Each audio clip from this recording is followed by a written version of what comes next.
और इस बीच बड़ी खबर यह है कि कोरोना पर नीति आयोग के सदस्य वीके पॉल ने एक बड़ा दावा किया है और यह दावा यह है कि हवा के जरिए ज्यादा फैल रहा है संक्रमण। अब तक हम अलग अलग रिपोर्ट्स को लेकर इसकी चर्चा सुन रहे थे कि क्या हवा के जरिए फैल रहा है। नीति आयोग के सदस्य वीके पॉल इस पर साफ कर रहे हैं कि नई स्टडी से हवा के जरिए वायरस फैलने का खुलासा हुआ है। यह बहुत बड़ा बयान है। नई स्टडी से यह बात सामने आई और वीके पॉल यह भी कह रहे हैं कि इसी की वजह से ऑक्सीजन की जरूरत भी अब बढ़ रही है। पिछले 1-1.5 साल में कोरोना पर कई स्टडीज हुई हैं, कई रिसर्च हुए हैं और इसी के जरिए एक नई स्टडी में यह दावा किया जा रहा है कि हवा के जरिए संक्रमण फैल रहा है। अब तक हम ये देख रहे थे कि संक्रमित व्यक्ति के संपर्क में आने से, उसके खांसने या छींकने से सामने वाले व्यक्ति तक संक्रमण पहुंच सकता है, लेकिन अगर हवा के जरिए संक्रमण फैल रहा है तो यह ज्यादा चिंता की बात है।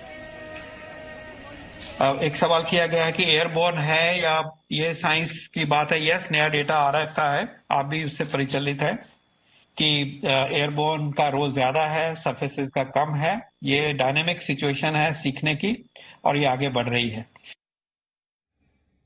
मेरे दो सहयोगी आपसे कुछ देर में मेरे साथ जुड़ेंगे। पूजा मक्कर मेरे साथ जुड़ रही हैं, साथ ही ब्रह्म प्रकाश मेरे साथ जुड़ रहे हैं। लेकिन जो नीति आयोग के सदस्य डॉक्टर वीके पॉल कह रहे हैं, इससे इस बात की गंभीरता को हमें समझना होगा कि अब हमें सावधानी पहले के मुकाबले कई गुना बढ़ा देनी होगी।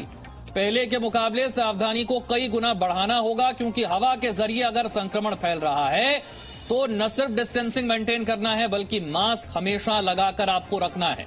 हवा के जरिए संक्रमण फैलने की बात वीके पॉल भी कह रहे हैं कि नई नई स्टडीज हो रही हैं और नई नई रिसर्च में यह बात सामने आ रही है कि कोरोना संक्रमण हवा के जरिए भी फैल रहा है। अब तक हम मान रहे थे संक्रमित व्यक्ति के संपर्क में आने से, उसके खांसने या छींकने से अगर आप संपर्क में आ गए तो आपको कोरोना हो सकता है, लेकिन हवा के जरिए भी संक्रमण फैल रहा है। ये नई स्टडी में बात सामने आई है। ऑक्सीजन की जरूरत लगातार बढ़ रही है। सरकार की कोशिश है कि अलग अलग राज्यों तक ऑक्सीजन एक्सप्रेस चलाकर ऑक्सीजन की कमी को पूरा किया जाए, मेडिकल ऑक्सीजन की कमी ना रहे। पूजा मक्कर मेरे साथ जुड़ गई हैं, ब्रह्म प्रकाश मेरे साथ है। पूजा, नीति आयोग के सदस्य डॉक्टर वीके पॉल जो बात कह रहे हैं उसे जरा समझाइए। हवा के जरिए फैल रहा है संक्रमण, इसका मतलब क्या? देखिए विशाल, सबसे पहले जी न्यूज के दर्शकों को ये समझा दें कि ये खबर आई कैसे है। स्वास्थ्य मंत्रालय की तरफ से देश के 3 टॉप डॉक्टर्स के जरिए एक प्रेस कॉन्फ्रेंस की गई अब से कुछ देर में, जिसमें डॉक्टर वीके पॉल भी थे, आईसीएमआर के हेड डॉक्टर बलराम भार्गव भी थे और एम्स के निदेशक डॉक्टर रणदीप गुलेरिया भी थे। वो जो प्रेस कॉन्फ्रेंस थी वो सबसे ज्यादा लोगों को ये बताने के लिए थी कि पहली वेव और दूसरी वेव उसमें क्या बड़ा फर्क देखा गया है और जो फर्क है उससे हमें क्या क्या सीखना चाहिए। तो सबसे पहले ये पता चला कि सितंबर के महीने में 2020 में जब भारत में कोरोना पीक पर था, तब में और आज में अगर तुलना की जाए तो 3 बड़ी बातें सामने आई हैं। सबसे पहली बड़ी बात जो सामने आई है वो ये है कि इस बार मरीजों को ऑक्सीजन की जरूरत पिछली बार के मुकाबले 10% ज्यादा पड़ रही है। पिछली बार 40% लोग ऐसे थे जिन्हें ऑक्सीजन की जरूरत पड़ी, जबकि इस बार वो आंकड़ा 50% से थोड़ा ज्यादा है।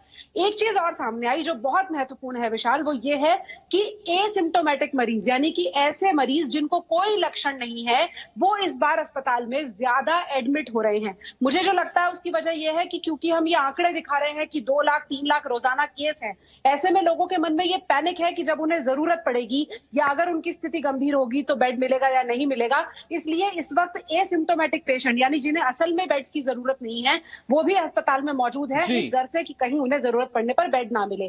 तीसरी बड़ी बात जो डॉक्टर वीके पॉल ने कही वो ये है कि हवा के जरिए कोरोना फैल रहा है। ऐसी स्टडी पिछले साल भी आई थी, अभी 2 दिन पहले लैंसेट की स्टडी आई, उसी के संदर्भ में ये सवाल डॉक्टर पॉल से पूछा गया था, जिसमें उन्होंने ये क्लियर किया कि एयरबॉर्न ट्रांसमिशन है। लेकिन जो लोग इस बात को सुन रहे हैं उनको हम ये साफ कर दें कि हवा के जरिए फैलने का मतलब ये नहीं है कि आप घर बंद करके बैठ जाएं। आपको वेंटिलेशन ज्यादा से ज्यादा रखनी होगी, खिड़की दरवाजे हर वक्त खुले रखने होंगे। डॉक्टर ये भी सलाह दे रहे हैं कि आपके घर में जितने भी एग्जॉस्ट हैं आप उनको खुला रखिए। ऐसे में अगर घर के अंदर वायरस की मौजूदगी होती है तो अंदर की हवा बाहर जाती है और एयरबॉर्न ट्रांसमिशन से होने वाला खतरा जो है वो कम हो जाता है। और सबसे बड़ा टेक अवे, मास्क लगाने की जरूरत अब पहले से भी ज्यादा हो गई है। ठीक है, इस खबर की गंभीरता को और जरा समझते हैं। ब्रह्म प्रकाश ने खबर हम तक पहुंचाई। ब्रह्म प्रकाश, संक्रमण काल में जब रोजाना 2.5 लाख से ज्यादा केस आ रहे हैं, ऐसे में अगर यह बात सामने आती है और वो भी वीके पॉल के जरिए बात सामने आती है कि हवा के जरिए संक्रमण फैल रहा है, तो इस बात की गंभीरता कितनी बढ़ जाती है? विशाल, देखिए, ये जो नई जानकारी डॉक्टर पॉल ने दी है, एक प्रॉपर स्टडी के आधार पर जानकारी दी है और ये तथ्य अपने आप में चौंकाने वाला है, क्योंकि जैसा डॉक्टर वी के पॉल ने कहा है कि ये डायनेमिक सिचुएशन है। वायरस अपना कैरेक्टर बदल रहा है, चरित्र बदल रहा है। पहली वेव में किस तरह का उसका कैरेक्टर था, सतह पर टच करने से यदि कोई संक्रमित व्यक्ति खांस देता था, छींक देता था, थूक देता था, तो उस सतह को आप टच करते थे तो संक्रमण फैल जाता था। लेकिन जो दूसरी वेव अब चल रही है, जो बहुत ज्यादा तेजी से फैल रही है, इसमें इस तरह का कैरेक्टर देखा गया है वायरस का कि इसमें एयरबोर्न ज्यादा फैलता है, ये डॉक्टर पॉल ने कहा है। 2-3 महत्वपूर्ण बातें और केंद्र सरकार की तरफ से कही गई हैं, क्योंकि केंद्र की तरफ से ये प्रेस कॉन्फ्रेंस थी। इसमें कहा गया है कि सेकेंड वेव है जो उसमें कुछ 2-3 बदली हुई स्थितियां दिख रही हैं। एक तो ये कि पहले ज्यादा वेंटिलेटर की जरूरत होती थी जो संक्रमण से प्रभावित व्यक्ति था। सेकेंड वेव में जो संक्रमित व्यक्ति हो रहे हैं उनको वेंटिलेटर की कम जरूरत पड़ रही है, लेकिन ऑक्सीजन की ज्यादा जरूरत पड़ रही है। तो ये एक कैरेक्टर, एक चरित्र बदला है जो सेकेंड वेव चल रही है। और पहली वेव के मुकाबले सेकेंड वेव और ज्यादा विस्फोटक है, क्योंकि वायरस जो है ये और ज्यादा प्रभावशाली है और ज्यादा संक्रमण फैलाने वाला है। तीसरी महत्वपूर्ण बात मैं आपको बता दूं कि केंद्र ने एक और महत्वपूर्ण बात इस प्रेस कॉन्फ्रेंस में कही है कि ना तो दवाओं की कमी है, खासतौर से रेमडेसिविर को लेकर केंद्र सरकार की तरफ से इस प्रेस कॉन्फ्रेंस में कहा गया है कि हर महीने 70 लाख वायल तक का प्रोडक्शन बढ़ाने की सरकार तैयारी कर रही है। अभी जो प्रोडक्शन हो रहा है उसको रेशनलाइज किया गया है ताकि कहीं से कालाबाजारी ना हो। और एक और महत्वपूर्ण बात कही है इस प्रेस कॉन्फ्रेंस में एक्सपर्ट्स ने, डॉक्टर्स ने, हॉस्पिटल में जो डॉक्टर ट्रीटमेंट कर रहे हैं उनसे कहा है कि आप मरीज के परिजन पर ये दबाव मत डालें कि वो इंजेक्शन, वो वायल लाके रेमडेसिविर की खरीद कर दें। ब्रह्म प्रकाश, मैं आपके पास लौटूंगा। आप जो जानकारी एक बार फिर से बता देते हैं कि हवा के जरिए फैल रहा है। Presenting B News app available on Google Play and App Store. Download it now.